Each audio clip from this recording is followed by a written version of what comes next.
بسم اللہ الرحمن الرحیم۔ السلام علیکم ورحمۃ اللہ وبرکاتہ۔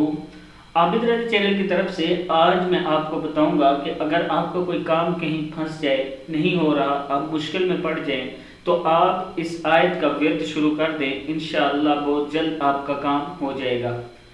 آیت سیکھنے سے پہلے اس چینل کو اگر سبسکرائب نہیں کیا تو کر لیں تاکہ ڈیلی ویڈیو آپ لوگوں تک پہنچ سکے۔ تو سٹارٹ کرتے ہیں آج کا لیسن۔ بسم اللہ الرحمن الرحیم۔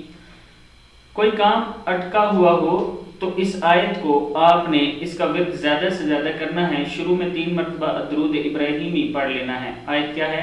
وَلَسَوْفَ يُعْطِيكَ رَبُّكَ فَتَرْضَىٰ۔ کیا ہے؟ وَلَسَوْفَ يُعْطِيكَ رَبُّكَ فَتَرْضَىٰ۔ وَلَسَوْفَ يُعْطِيكَ رَبُّكَ فَتَرْضَىٰ۔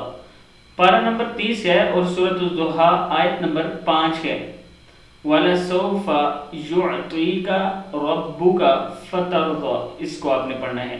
اس ویڈیو کو آگے شیئر کر دیں تاکہ آپ کے دوست وغیرہ بھی پڑھ سکیں۔ السلام علیکم ورحمۃ اللہ وبرکاتہ۔